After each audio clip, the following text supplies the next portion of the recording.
I would not select him with a top 10 pick. I just wouldn't, and we can just get into why I wouldn't. Basically, my main problem with Herbert is accuracy, and it'll be shown on this play, for example. It's going to be a cover one linebacker blitz that Oregon is going to be going up against, and that's actually good news for Oregon, as they have their two players running those two routes right there.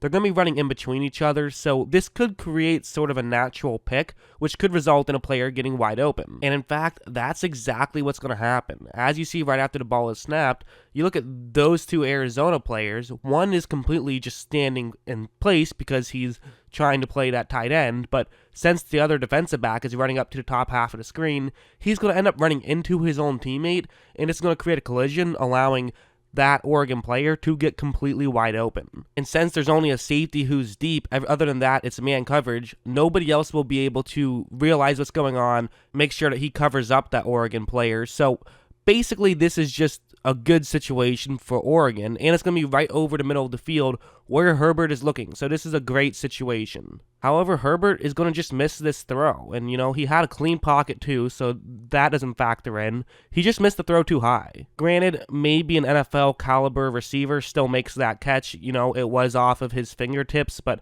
at the same time, I mean, you got to be able to make that throw. You got to be able to throw it lower. That's just the kind of throw that you have to make 10 out of 10 times at the NFL level. When you have a receiver wide open, you can't afford to miss those types of throws, in my opinion. And this wasn't a cherry-picked play. I mean, Oregon fans will tell you that he was great at certain things, but his biggest weakness was just accuracy. That's where he struggled the most. He had college-level accuracy, but he definitely didn't have NFL-level accuracy, in my opinion.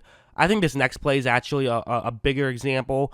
What's going to happen is that it's going to actually be a cover 4 zone with an extra man in coverage. So it's going to be a lot of guys in coverage right here, only a 3-man rush. So definitely the windows are going to be tight.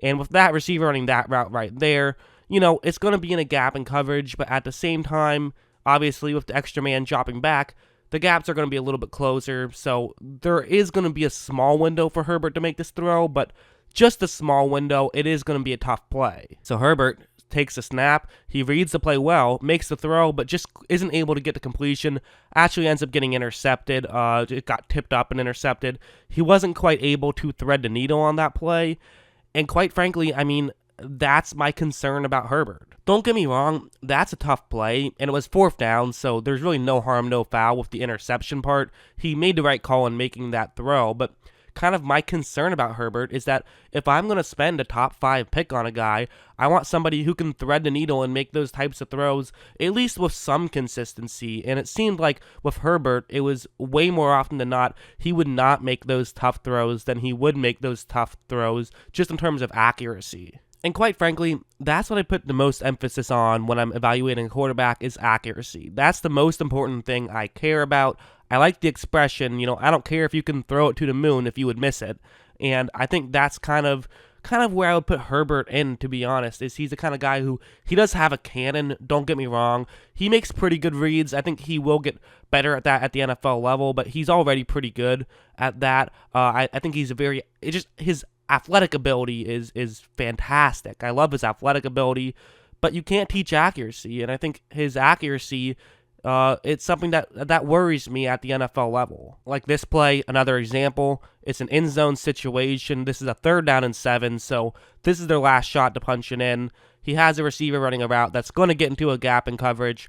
Again, it's kind of a thread the needle type play, especially when you're at the 10-yard line. This means that the gaps are going to be close. So that's kind of why I'm showing these plays, because I think these plays are a lot closer to what the gaps at the NFL level will be. Like watch, after the ball is snapped, his receiver runs a good route, is going to get open, not wide open. There are going to be 3 California players who are in the area somewhat, so there is a window where Herbert can try to make this throw.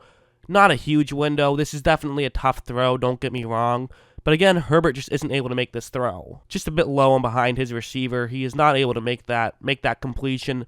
And quite frankly, again, that's something that I expect a top 10 quarterback to make, in my opinion.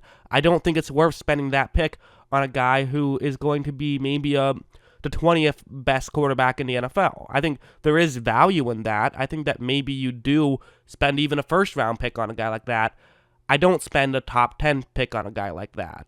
When I say I wouldn't draft him, that just means because I think he would be drafted before I would be willing to select him. Obviously, I would take him in the second round or something if he was still available, but he's not going to be available in the second round, so I personally wouldn't draft him. I wouldn't end up drafting him because somebody else would draft him before me, basically. And like one more example, I am going to get into some positives actually, but we'll show one more negative example real quick.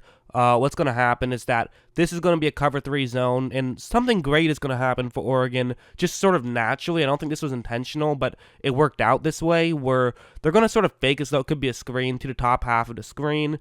However, this is going to work out really well because a California player, that one right there, is going to run over because he totally buys into the fact that this is a screen, but that's going to leave his zone completely abandoned. I think they knew that potentially somebody could bite in on the screen. I don't think they realized that that guy was going to be the one who falls for the screen, but this is a great situation because they have a receiver running that route right there, and since that zone that he's going to be primarily going into is going to be completely open now, this is a good situation for Oregon, especially because this is Herbert's first read. And so, like, watch. He's open right now. His receiver is open right now. And so this is basically when Herbert should make this throw. Make the throw right now. Let your receiver try to run after the catch, pick up as many yards as possible. The reason why you have to throw it right now, or at least one of the reasons, is because there's pressure. So you can't wait too much longer.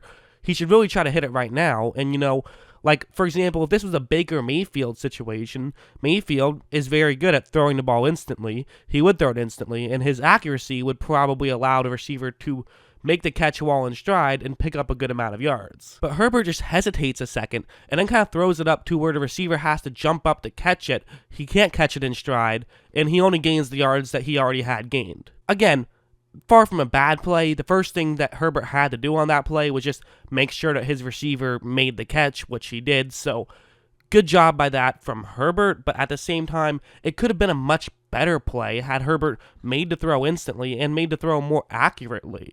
If you think I'm being nitpicky, well, yeah, I kind of am. That's kind of what you do with a top 5 or top 10 pick, is you make sure that it's a player you can't nitpick. However, that being said, I said I would get into some positives. I'm not just going to bash him. Like on this play, it's going to be a cover 1 blitz. This is a 3rd down and 8, and so for Herbert, with only one single safety deep, he has a receiver on the top half of the screen running a go route. It's against press coverage. This is a great situation. Herbert is going to look in that direction once the ball is snapped. So he looks up, fires it there, and if you see, there's a pretty good amount of separation, actually. His receiver definitely is open here, but also what I like about Herbert is just this is going to be a pretty perfect pass. His receiver dives, actually doesn't end up making the catch, but, an NFL receiver is making that grab. Some people might say, he threw it a bit too far. I don't really see it that way. I think, he gave his receiver a chance to make that catch. And that's actually one thing that it's kind of a positive and a negative, is that he does always pretty much do a good job of giving his receiver a chance to make a catch, even if he doesn't necessarily make a perfect throw. If you were to paint a target on a barn, he might every now and then miss the target. He's not going to miss the entire barn. That's kind of who he is. And so, that gave guys a chance to make some plays. It allowed his receivers to be able to make some catches. But at the same time, the openings are a lot smaller in the NFL. In the NFL, guys will intercept those passes as opposed to just knocking them away, or they'll be able to knock them away when in college they weren't even able to knock it away. So that's just kind of, again, I'm going back to the negatives. It's a positive and a negative. I think that it was a major positive in college. It was pretty much just a positive in college. I do think that his big arm talent is going to be something that can be effective in the NFL. I don't think it'll be as effective in the NFL as it was in college, however. One other play I really liked from him was this one, where it's going to be a quick fake handoff to the bottom half of the screen. He's going to roll out to the top half of the screen. That's the receiver that he's going to want to hit. It's a deep route. A little bit of trickery right here, seeing if they can get somebody open downfield. And after the ball is snapped, the first thing I like about Herbert is he just does a great job of getting his feet planted. I mean, that's something that I love to see. A lot of young guys don't do a great job at that. I'm looking at you, Drew Lock. But Herbert did. He did a great job of saying, okay, I got to get my feet planted. Footwork is very important. I do like Herbert's footwork. That is something that I think is very positive about his game. And another very positive thing about his game is going to be this throw. From the 42-yard line, he throws it all the way to the 15-yard line.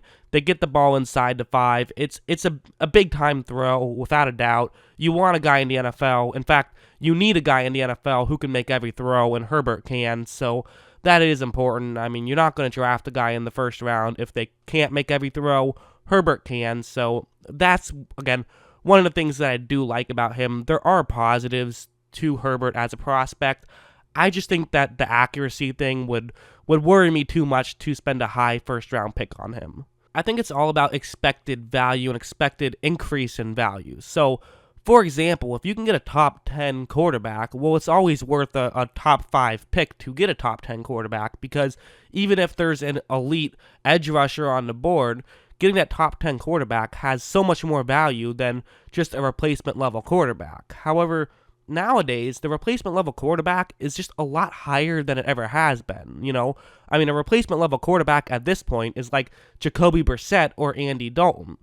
Fine players, and I do think that Herbert would be an upgrade from both of those guys. I would definitely rather have him, especially just due to his age. He has a higher ceiling than those two guys, but I also would quite frankly say that I would rather have an elite player that's maybe not a quarterback than having Herbert over one of those guys. I mean, if we want to say top 5 pick, you know, the 5th overall pick last year was Devin White, who is looking like he can be an elite middle linebacker. I would take an elite middle linebacker over that marginal upgrade at quarterback, in my opinion.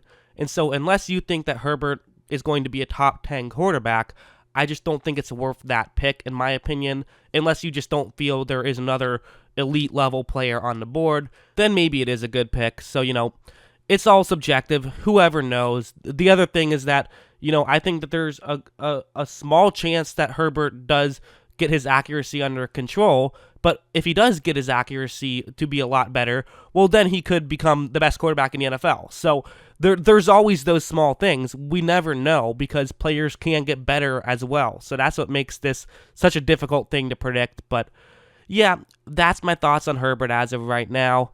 I hope you guys enjoyed this video, and of course, as always, thanks for watching.